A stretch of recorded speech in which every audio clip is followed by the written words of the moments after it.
Sir सबसे बड़ा demotivation का रीजन तो यह है कि सर टोटल 22 लाख बच्चे फॉर्म भरते हैं, सिर्फ 50-60 हजार सीट है। क्या वो 60-70 हजार मेडिकल कॉलेज का जो सीट है, गवर्नमेंट सीट है, उसमें से तुम्हें एक सीट की जरूरत है कि नहीं?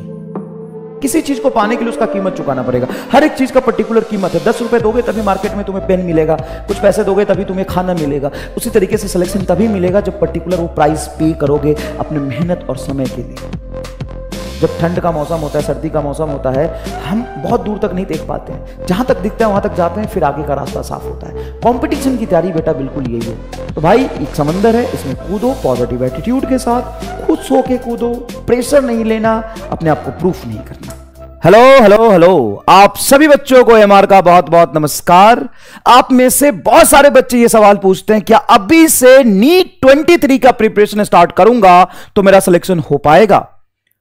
आप में से ज्यादातर बच्चों ने अभी 1 महीने 15 दिन या 1.5 महीने पहले क्लासेस स्टार्ट किया है, प्रिपरेशन स्टार्ट किया है।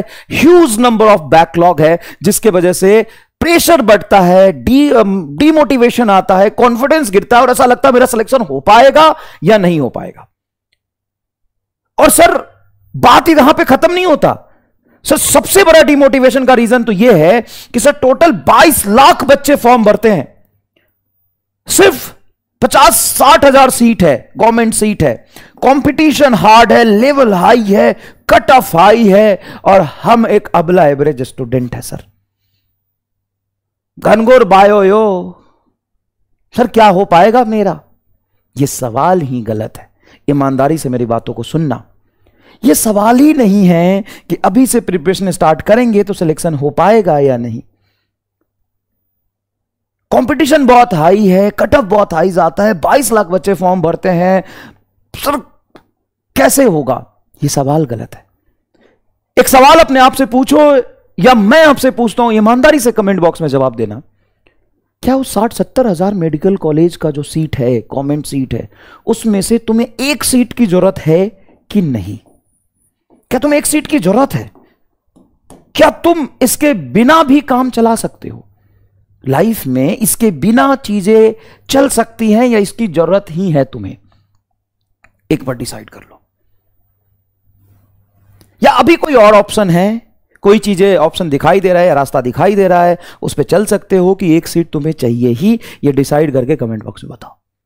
अगर काम चल सकता है तो बेटा सच में 22 लाख बच्चे फॉर्म भरते हैं, कट ऑफ 600 के आसपास जाने लगा, 85% के आसपास कट ऑफ होता है, गवर्नमेंट कॉलेज मिलना बहुत मुश्किल है।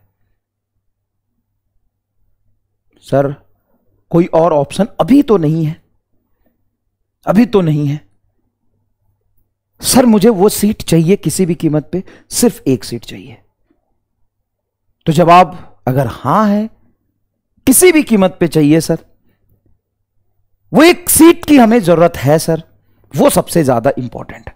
अगर है तो फिर आगे बात करें, नहीं तो कोई और ऑप्शन देख सकते हैं, कोई प्रॉब्लम नहीं। नीट ही सब कुछ नहीं होता, लाइफ में आपको प्रूफ करना है तो बहुत सारे मौके मिलेंगे। और सबसे ज्यादा इंपॉर्टेंट बेटा अभी के एज में है कि don't try to prove yourself. तुम्हें अपने आप को प्रूफ नहीं करना, तुम्हें अपने आप को इंप्रूव करना है। बहुत बड़ी बात बोल रहा हूं। तुम्हें किसको प्रूफ करना है भाई? कौन तुम्हारा लाइफ इंडिपेंडेंट है। घर वालों के लिए कुछ करना चाहते हो तो अपने आप को अभी थोड़ी ना प्रूफ करोगे, एक टाइम है। तुम्हारे एज में अभी नहीं प्रूफ करना, अभी कमा के घर में नहीं देना, तुम्हारे पास टाइम है अभी। तुम्हें अपने आप में इंप्रूवमेंट देखना है, तुम्हें इंप्रूव करना है, तुम्हें प्रूव नहीं करना।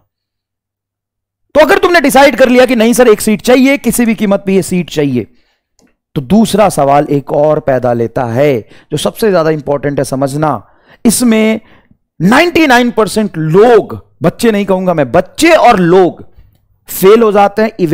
इवन क्या यार, मैं साधारण आदमी हूं, मैं भी फेल हूं। 99.99% लोग ये काम नहीं कर पाते हैं, जिसकी वजह से सिलेक्शन रुकता है। वो काम क्या है? Instantaneous sacrifice. Instantaneous sacrifice. Instantaneous sacrifice बहुत मुश्किल है करना। लोगों को लगता है यार अभी तो बहुत लंबा समय है, कर लूंगा ना, अभी तो टाइम है, हो जाएगा ना, अरे ठीक है अभी थोड़ी देर इंस्टाग्राम चला लेता हूं, अभी आगे कर लूंगा ना। छोटी छोटी चीजें जो आपको ब्लेजर देता है उसको सेक्रीफाइस करना पड़ेगा। और आप याद रखिए, आपको लगेगा कि बस क्षणिक है, इंस्टेंटेनियस है, लेकिन फर्क इसी से पड़ता है। क्या कभी ऐसा हुआ है पूरे इतिहास में कि 1 घंटे का जो समय है उसी में आप 1 वीक का जीवन जी लो? 1 वीक के समय में 1 हफ्ते, 1 महीने का जीवन जी लो, 1 महीने में 1 साल खत्म हो जाए? नहीं, समय अपनी गति से चलता है।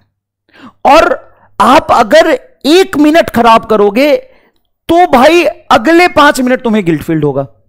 अगर तुम 10 मिनट खराब करते हो तो 1 घंटा तुम्हें गिल्ट फील्ड होगा। और 1 घंटा तुम खराब करते हो तो पूरा दिन तुम्हारा खराब हो जाएगा उसी परेशानी में कि 1 घंटा मैंने खराब कर लिया और यार प्रेशर बढ़ गया, अभी भी बहुत काम करना है। और 1 दिन खराब हुआ तो 1 हफ्ता खराब हो जाएगा उसी गिल्ट में, और 1 हफ्ता खराब हुआ 1 महीना खराब हो जाएगा। और 1 मिनट तुम अगर ढंग से पढ़ाई करोगे, अगले मिनट में कॉन्फिडेंस बढ़ता है। 5 मिनट अगर तुम ढंग से पढ़ोगे तो 1 घंटे पढ़ाई करने के लिए तुम्हें कॉन्फिडेंस मिलेगा। 1 घंटे अगर तुम फोकस रख के पढ़ाई कर लिए तो तुम्हें पूरे दिन का कॉन्फिडेंस मिलता है। और पूरे दिन पढ़ाई करोगे, उसका रिजल्ट तुम्हें कल मिलेगा, तुम्हारे कॉन्फिडेंस में, तुम्हारे टेम्परामेंट में, तुम्हारे अप्रोच में। 1 दिन खराब करने से मोटिवेशन डाउन, 1 दिन अच्छा करने से मोटिवेशन अप। तो भाई सिलेक्शन ना रोज होता है इंसान का। सिलेक्शन वाले पेपर वाले दिन या सिलेक्शन वाले दिन नहीं होता है, रोज होता है। बस तुम्हें एक चीज फॉलो करना है, इंस्टेंटेनियस सेक्रीफाइस करना है, सब कुछ भूल जाओ 9 महीने के लिए। अगर तुम्हें चाहिए 1 सीट किसी तरीके से चाहिए, किसी तरीके से चाहिए, तो 9 महीने में Holi, Diwali, friend, family, function, सब कुछ भूल जाओ। फिजिक्स, केमिस्ट्री, बायोलॉजी पे फोकस करो। सर ऐसी बात तो नहीं करनी है, इसी वजह से तो बवाल मचा हुआ है कोटा में और कई जगह हाहाकार मचा हुआ है। Happiness is a main important thing, नहीं, mindset is a main important thing. इस वजह से हाहाकार नहीं मचा हुआ है, हाहाकार पॉजिटिव एटीट्यूड की वजह से मचा हुआ है। भाई मेरे, किसी चीज को जबरदस्ती मत करो। अगर मुझे ये काम करना है और मैं खुश होकर नहीं कर रहा हूं, जबरदस्ती कर रहा हूं, पेन पकड़ने का काम अगर सिंपल सा लूं तो जबरदस्ती पेन पकड़ूंगा, हाथ 5 मिनट में लाल हो जाएगा, दर्द करने लगेगा, छोड़ दोगे। अब बड़े आराम से प्यार से पकड़ोगे तो सब चीज आसान हो जाएगा। तो पढ़ाई को एंजॉय करो, तुम भूल जाओ ना बाकी 9 महीने में क्या होगा नहीं होगा, रिजल्ट की मत सोचो। तुम हर दिन ऐसे जियो जो बीते हुए कल से बेहतर हो। बस सिर्फ तुम्हें यहां पे ध्यान रखना है कि तुम्हें किसी को प्रूफ नहीं करना। लोग, समाज, सोसाइटी, फैमिली कह रहा है कि अपने आप को प्रूफ करो, फिर भी तुम्हें अपने आप को प्रूफ नहीं करना। तुम्हें अपने आप को इंप्रूव करना है और हर रोज इंप्रूव करना है। छोटे छोटे इंप्रूवमेंट से हो सकता है पूरी दुनिया को कोई फर्क ना पड़े, लेकिन छोटे छोटे इंप्रूवमेंट जब ऐड होते जाएंगे तुम्हें सक्सेस जरूर मिल जाएगा। बहुत छोटे छोटे इंप्रूवमेंट।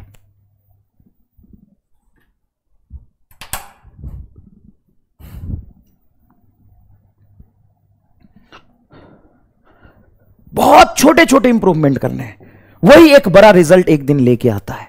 एक एक दिन जब तुम सक्सेसफुल हो जाओगे ना, एक एक दिन, और एक दिन तुम्हारा खराब, समझो उस दिन सिलेक्शन नहीं हुआ। भाई सिलेक्शन किसी एक दिन रिजल्ट वाले दिन नहीं रुकता है। सिलेक्शन हर दिन थोड़ा थोड़ा करके तुम रोक रहे होते हो, और सिलेक्शन हर दिन थोड़ा थोड़ा करके तुम सिलेक्शन के पास हो जा रहे हो। देखो, किसी चीज को पाने के लिए ना उसका कीमत चुकाना पड़ेगा। बड़ा सिंपल सा फंड है, किसी चीज को पाने के लिए उसका कीमत चुकाना पड़ेगा। हर एक चीज का पर्टिकुलर कीमत है। 10 रुपए दोगे तभी मार्केट में तुम्हें पेन मिलेगा, कुछ पैसे दोगे तभी तुम्हें खाना मिलेगा। उसी तरीके से सिलेक्शन तभी मिलेगा जब पर्टिकुलर वो प्राइस पे करोगे अपने मेहनत और समय के लिए। एक दिन 20 घंटा पढ़ना आसान है भाई, लेकिन हर रोज 12 घंटा कंटिन्यूअसली पढ़ना मुश्किल है।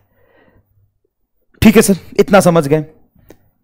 तो अब 2 ही तरीका है, या तो यहां से बैकआउट कर लो और नहीं तो इस समंदर में कूद जाओ। तो 9 महीने अपने निकाल दो, बाद में जो होगा वो देखा जाएगा। कई लोगों को लग रहा होगा कि सर हमने तो बहुत मेहनत किया था सर, फिर भी मेरा नहीं हुआ। मेरी बात सुनो, तुमने बहुत मेहनत किया था, आई एग्रीड, लेकिन किसी और ने तुमसे ज्यादा नहीं किया होगा, ये बात की गारंटी तो ना मैं दे सकता हूं ना तू दे सकता है।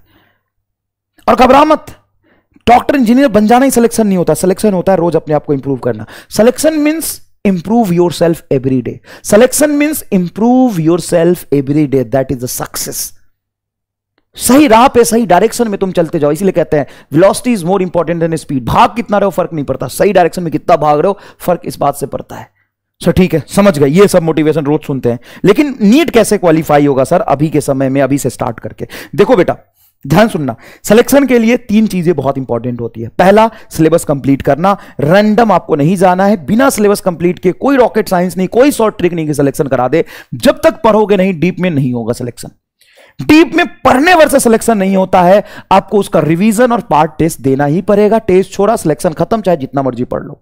और अगर आपने रिवीजन पार्ट टेस्ट कर लिया, लास्ट में आता है मॉक टेस्ट, जो लास्ट के 2 महीने होता है, उसमें आपने मॉक टेस्ट अगर नहीं दिया, एक भी छोड़ा, बहुत मुश्किल हो जाएगा। मॉक टेस्ट करो, उसका एनालिसिस करो, फिर रिवीजन करो, फिर टेस्ट दो, फिर repeat and repeat and repeat.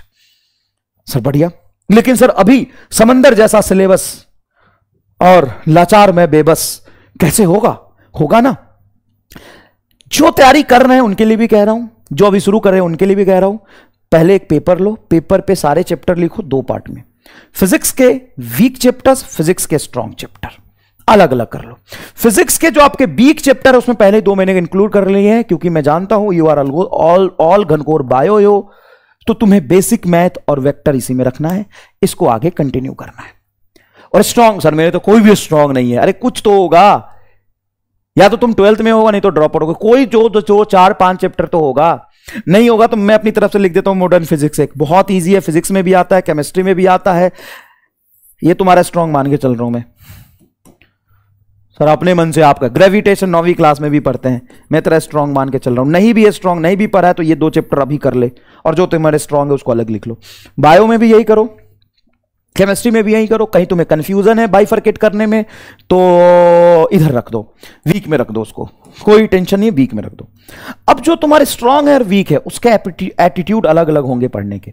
जो वीक चैप्टर्स है वो रेगुलर बैच से करो, रिकॉर्डेड या लाइव फॉर्मेट में रेगुलर बैच से करो, उसके हर रोज डीपीपी सॉल्व करो, उसका पार्ट टेस्ट दो, उसका रिवीजन करो, पीवाईक्यू। ये आपको फॉलो करना है रेगुलर इंटरवल पे। रिवीजन पे हम आएंगे कैसे करना है।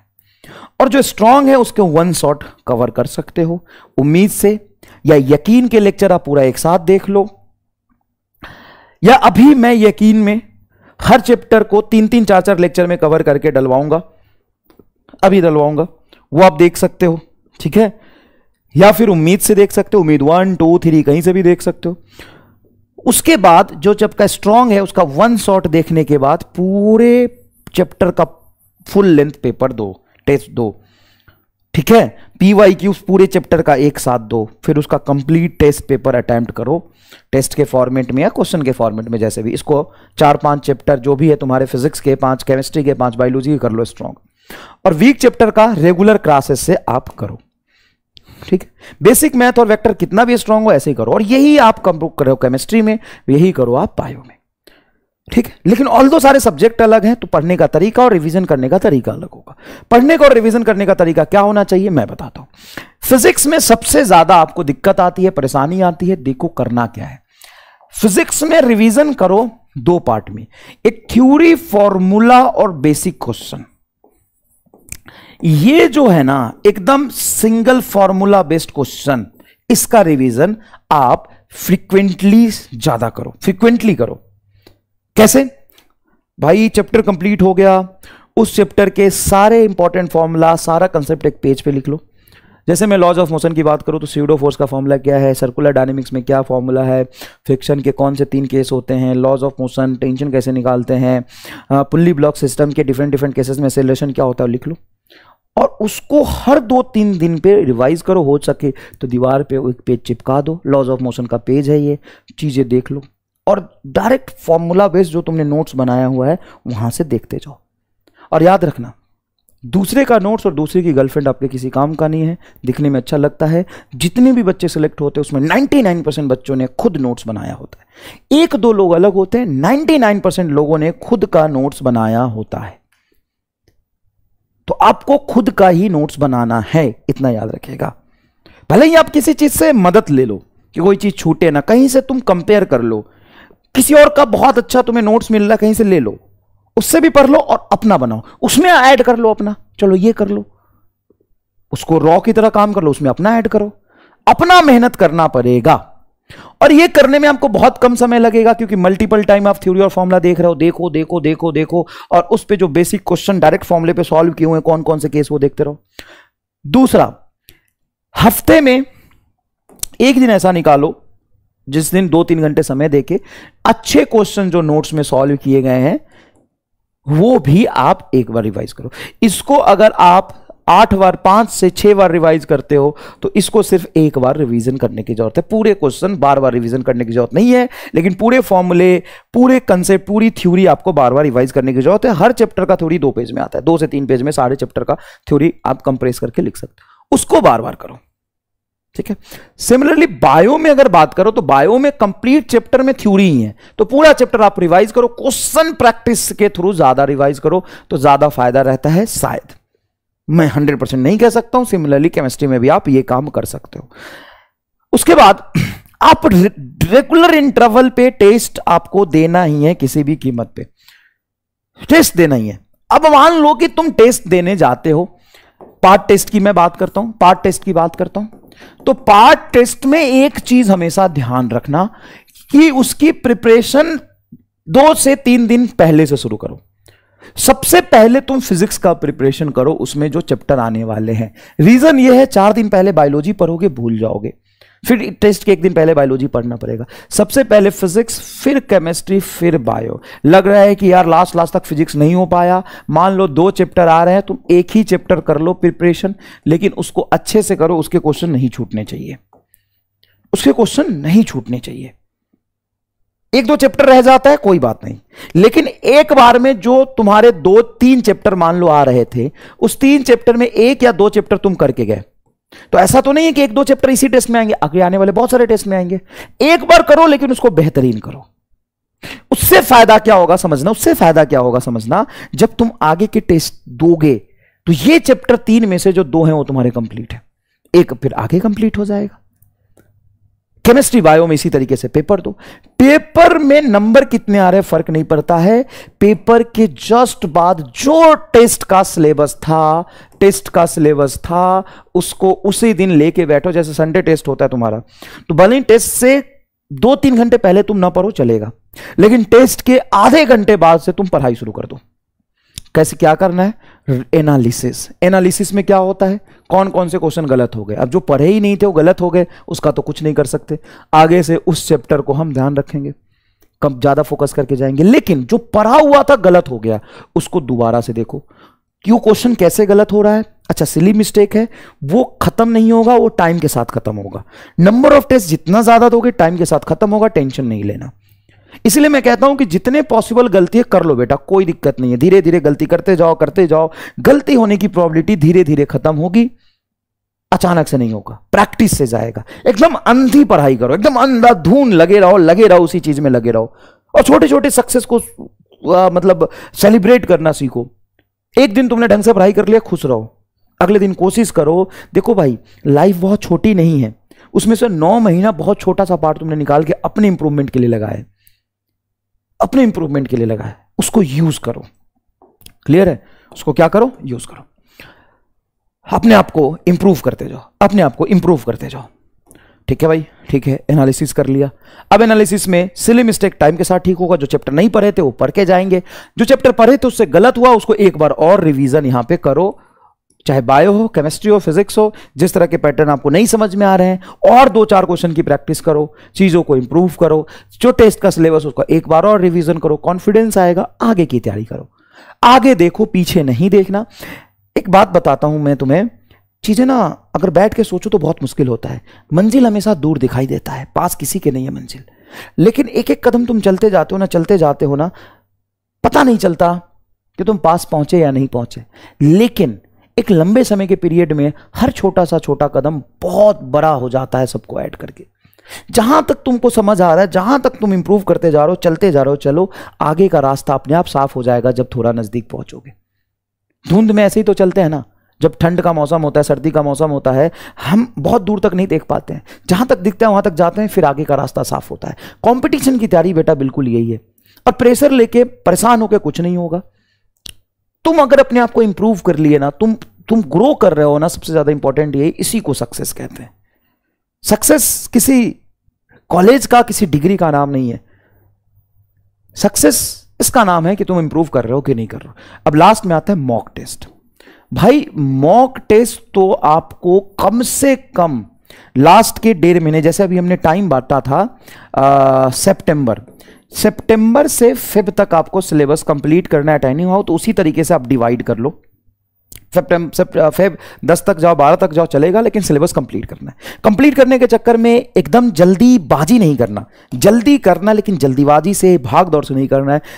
अच्छे से पढ़ के चीज़ों को कंप्लीट करना है। 6 महीने का टाइम बांट लो। उसके बाद तुम्हारा मार्च और अप्रैल पहले से लेकर के मॉक टेस्ट दो। अब मॉक टेस्ट तभी नहीं देना जब मॉक टेस्ट आएगा सर, मतलब अभी से थोड़ा थोड़ा समय निकाल के बीच बीच में 1-1, 2-2, 3-3 पिछले 2 साल के मॉक टेस्ट पेपर कहीं से जमा करके देते रहो। तो उसमें तो सिलेबस ही कंप्लीट नहीं हुआ होगा। जितना सिलेबस तुम्हारा कंप्लीट हो चुका है वो वाला पार्ट दो। नहीं हो गया है तो भाई बायो ऐसा तो है नहीं, बायो दे लो कम से कम, केमिस्ट्री दे लो, फिजिक्स में कुछ चैप्टर नहीं आते हैं बिल्कुल भी, कोई बात नहीं, जो आते हैं वो कर लो, तो भी तुम 70% पेपर तो कर ही पाओगे ना भाई। 1.5 घंटे में पेपर कर लो, फिर 60-70% कर रहे हो। इस करने से क्या होगा ना कि जब तुम मॉक टेस्ट की तैयारी होगी ना, तुम्हारा बैकअप होगा कुछ। तो अभी से थोड़ा थोड़ा समय निकाल के मैं जो कहता हूं कि कहीं से भी पिछले 2 साल के किसी एक कोचिंग इंस्टीट्यूट के पेपर खरीद लो और उसको करो। और मल्टीपल सोर्स आपको कभी भी यूज नहीं करना है। 1-to-1 इंटरेक्शन है, 1 student, 1 teacher, 1 book, 1 coaching, 1 study material. आजकल ऑनलाइन की दुनिया में बच्चों के पास स्टडी मटेरियल बहुत ज्यादा है, बहुत ज्यादा जमा कर सकते हो। अगर तुम आज लग जाओ तो भाई तुम शायद समंदर बना सकते हो स्टडी मटेरियल का। क्या करोगे उसको पढ़ना जरूरी है ना। एक टीचर पे भरोसा रखो जिस पे तुम्हें हो, और उस पे भरोसा रख के और अपने आप पे भरोसा रख के आगे बढ़ो। अभी से टेस्ट पेपर जितना तुम कर पाओ उतना करते रहो। मॉक टेस्ट आएगा, मॉक टेस्ट सीरियसली आपको सारे देने हैं। नंबर कितने आते हैं फर्क नहीं पड़ता है। पिछले 2 साल में भी, पिछले 4 साल में, पिछले 10 साल में और लास्ट ईयर भी हमने देखा है, जिसके 500 550 नंबर आते हैं वो भी सिलेक्ट हो रहा है। 500 जिसके नंबर आए हैं उनका भी सिलेक्शन हुआ है। इंप्रूवमेंट से लगे रहने से, टाइम खराब नहीं करने से। तो भाई एक समंदर है, इसमें कूदो पॉजिटिव एटीट्यूड के साथ, खुद सो के कूदो, प्रेशर नहीं लेना, अपने आप को प्रूफ नहीं करना। ठीक है, तो ये कंप्लीट था जर्नी। बाकी मिलते रहेंगे, आपसे बात करते रहेंगे। धन्यवाद।